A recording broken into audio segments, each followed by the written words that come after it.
سے دودھ کا دودھ اور پانی کا پانی الگ الگ ہو جائے، حق الگ ہو جائے اور باطل الگ ہو جائے، اسے فرقان کہتے ہیں۔ یہاں قرآن مقدس کی بھی عظمت و شان بیان کی گئی ہے اور رمضان کی بھی عظمت و شان بیان کی گئی ہے۔ یہاں پر ایک بات میں عرض کرنا چاہتا ہوں، اس آیت کریمہ میں اللہ نے قرآن مقدس کے نازل ہونے کا ذکر فرمایا ہے، اور قرآن یہ قرآن مقدس کا ایک نام ہے۔ قرآن کہتے ہیں جسے بہت زیادہ، سب سے زیادہ پڑھا جائے اسے قرآن کہتے ہیں، اور قرآن مقدس کی حقانیت کی دلیل ہی یہی ہے۔ ہزاروں دلیلوں میں سے ایک مضبوط دلیل یہ ہے کہ قرآن کا نام قرآن ہے۔ اب غور فرمائیں، جب اکا دکا مسلمان تھے، بلکہ کوئی مسلمان نہیں تھا، قرآن مقدس نازل کیا گیا، حضور نے نبوت کا اعلان فرمایا، آپ کی زوجہ محترمہ حضرت خدیجہ الکبریٰ ہم سب کی ماں مسلمان ہوئیں، پھر حضرت علی مسلمان ہوئے، کلمہ پاک پڑھا، حضرت صدیق اکبر، حضرت زید بن حارثہ، چند لوگ گنے چنے مسلمان۔ اس وقت بھی قرآن کو قرآن کہا گیا، اور قرآن کا معنی سب سے زیادہ پڑھی جانے والی کتاب، جسے سب سے زیادہ، بہت بہت زیادہ پڑھا جائے۔ تو آپ دیکھیں اس وقت تو قرآن مقدس کو پڑھنے والے بہت اکا دکا چند لوگ تھے، سب سے زیادہ تو درکنار خود مکہ مکرمہ میں چند لوگ مسلمان تھے جو قرآن مقدس اس وقت جتنا حصہ نازل ہوا تھا اس کو پڑھتے تھے۔ ہڈیوں پر اور پتوں پر اور لیدر پر قرآن مقدس کو لکھا جاتا تھا، ورق نہیں تھا، کاغذ نہیں تھا، یہ اس زمانے کی کنڈیشن تھی۔ تو اب دیکھیں بعد میں ثابت ہوا کہ واقعی یہ قرآن ہے کہ دنیا کی سب سے زیادہ پڑھی جانے والی کتاب، اور آج دیکھیں دنیا میں کروڑوں مسلمان تو اربوں میں ہیں، کروڑوں وہ مسلمان ہیں جن کے سینے میں قرآن پاک محفوظ ہے۔ اور آج کی اس مصروف ترین دنیا میں کہ جبکہ انسان کو صحیح سے سانسیں لینے کا موقع نہیں ہے، اتنی مصروف لوگ ہیں آج کی بھی اس دنیا میں، اپنے ہندوستان کے سرزمین میں بتا دوں کہ لاکھوں لوگ ایسے ہیں، لاکھوں مسلمان حافظ قرآن جو روزانہ 10 12 15 پاروں کی تلاوت کرتے ہیں۔ روز کی بات کر رہا ہوں میں، مہینے کی نہیں۔ رمضان کے علاوہ، رمضان میں تو نہ جانے کتنا پڑھتے ہیں وہ، رمضان کے علاوہ ان کا معمول ہے 5 پارہ 10 پارہ 12 پارہ روزانہ تلاوت ہوتی۔ میں خود ایسے کئی افراد کو جانتا ہوں جو روزانہ کثرت کے ساتھ چلتے پھرتے اٹھتے بیٹھتے قرآن مقدس کی تلاوت کرتے ہیں۔ تلاوت قرآن کیے بغیر ان کو سکون ہی نہیں ملتا ہے۔ تو دیکھیں بعد میں ثابت ہوا کہ یہ واقعی قرآن ہے، یہ قرآن مقدس کا معجزہ ہے کہ جو بعد میں ہونے والا تھا پہلے اس کو ظاہر کر دیا گیا، اور اس کا نام ہی ایسا رکھا گیا جو قرآن کریم کے حق ہونے کی اور کلام الہی ہونے کی دلیل بنے۔ یہاں پر قرآن مقدس کے کئی نام ہیں، 20 سے زیادہ نام قرآن مقدس میں ہیں۔ خود قرآن کریم میں کئی نام ذکر کیے گئے ہیں، ان ناموں میں سے ایک نام فرقان بھی ہے۔ قرآن کریم کا ایک نام فرقان ہے، اور فرقان کہتے ہیں حق اور باطل کے درمیان خط امتیاز کھینچنے والا، حق کو باطل سے اور باطل کو حق سے جدا کر دینے والا۔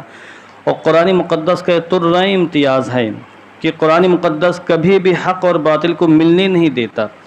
کوئی بھی دو باتیں ہوں، قرآن کریم کی تعلیمات کے سامنے پیش کی جائیں، قرآن کریم کی آیتوں کے سامنے پیش کی جائیں، اور قرآن کو اپنا معیار بنا کر، آئیڈیل بنا کر دو باتیں سامنے رکھی جائیں اور ان میں ایک حق اور ایک باطل ہو، تو قرآن مقدس صراحت کے ساتھ بیان کر دے گا کہ یہ حق ہے اور یہ باطل ہے، باطل حق سے جدا ہو جائے گا اور حق باطل سے جدا ہو جائے گا۔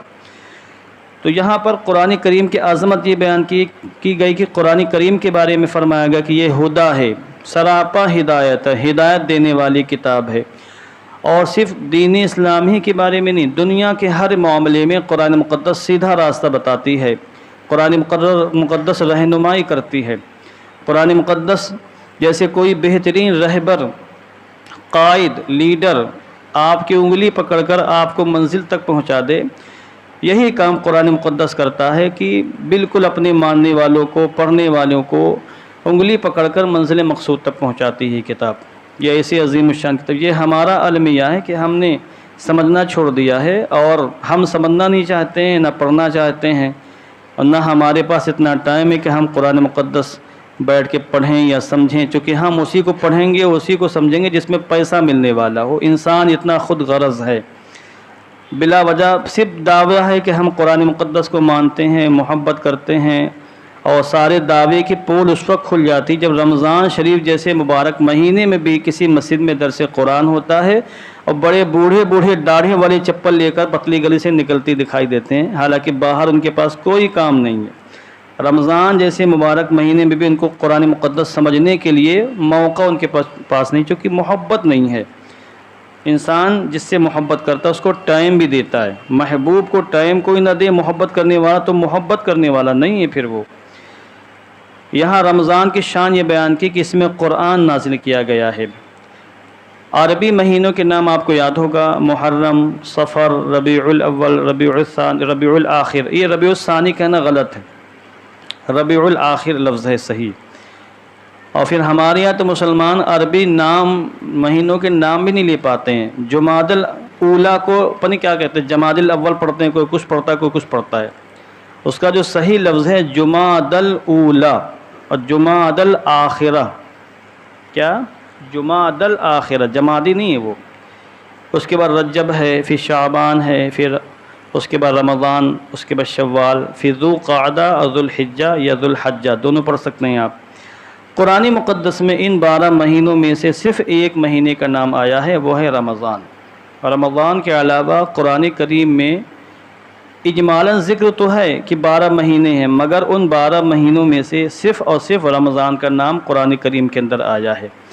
جیسے حضور کے صحابہ تو بہت ہیں، 1,24,000 سے زیادہ صحابہ کرام ہیں، مگر ان تمام صحابہ میں صرف ایک صحابی کا نام قرآن کریم میں آیا ہے، وہ حضرت زید ہیں، حضور کے منہ بولے بیٹے متبنہ حضرت زید، ان کا نام قرآن کریم میں آیا۔ فلما قضا زید منہا وطرا زوجناکہا، یہ 22ویں پارے کی آیت کریمہ میں ان کا ذکر آیا ہے۔ تو اللہ نے فرمایا رمضان کا مہینہ ہے وہ کہ جس میں قرآن اتارا گیا۔ اچھا، قرآن اتارنے کا مطلب کیا ہے رمضان کے مہینے میں؟ کیا واقعی قرآن مقدس اتارا گیا ہے؟ تو ہمارے مفسرین نے یہاں پر کئی باتیں بیان کی ہیں۔ ایک معنی یہ بیان کیا ہے کہ اس کا مطلب یہ ہے کہ قرآن کریم نے رمضان کی فضیلت اور رمضان کی شان بیان کی ہے۔ یہ مطلب ہے رمضان میں قرآن اتارے جانے کا، یعنی ماہ رمضان کے سلسلے میں قرآن کریم کی آیتیں نازل ہوئی ہیں۔ ایک مطلب تو یہ ہو گیا۔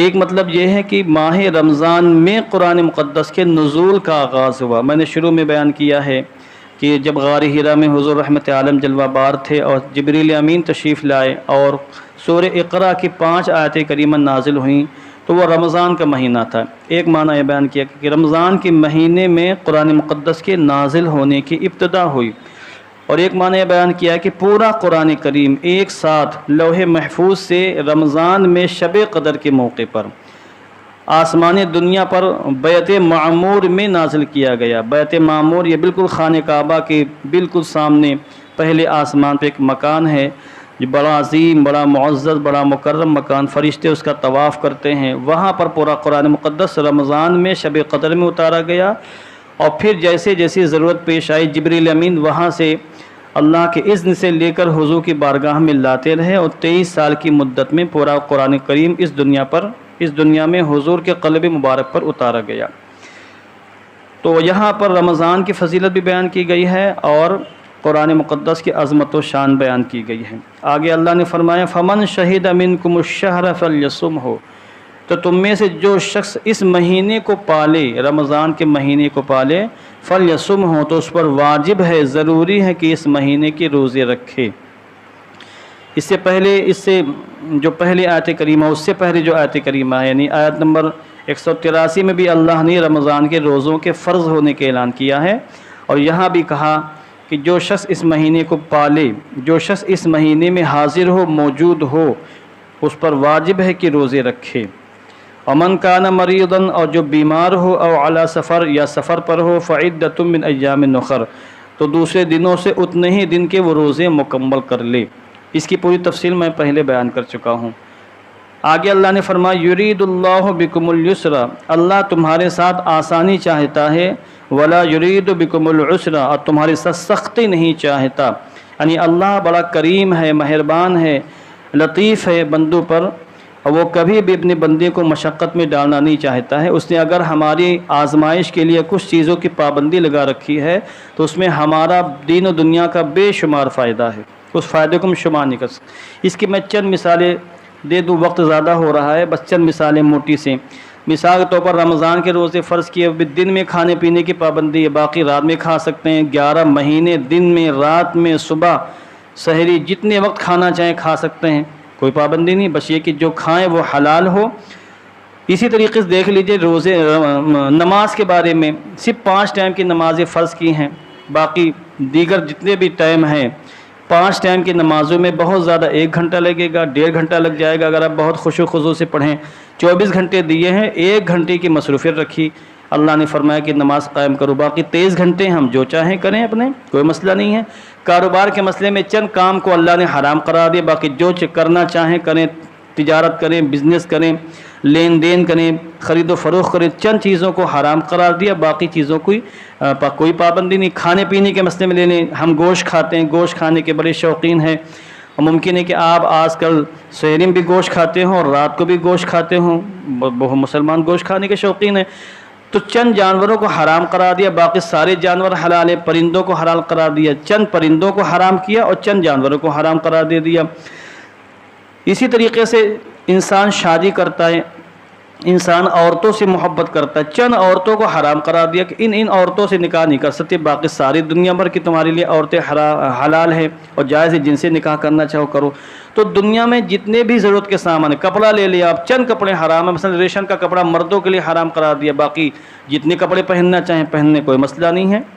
تو کپڑوں کا معاملہ ہو، کھانے کا معاملہ ہو، شادی بیاہ کا معاملہ ہو، رہنے سہنے کا معاملہ ہو، ان تمام معاملات میں ہر جگہ اللہ کی مہربانی، اللہ کی شفقت اور اللہ کی رحمت ہمیں نظر آتی ہے۔ اس نے پابندی نہیں لگا، وہ چاہتا تو پابندی لگا دیتا، میرے بندو تم صرف جو ہے یہ 2 طرح کے کپڑے یوز کر سکتے ہو، باقی نہیں یوز کر سکتے ہو، پریشانی ہو جاتی، اور کرو گے تو پھر جہنم کا ایندھن بننے کے لیے تیار رہو۔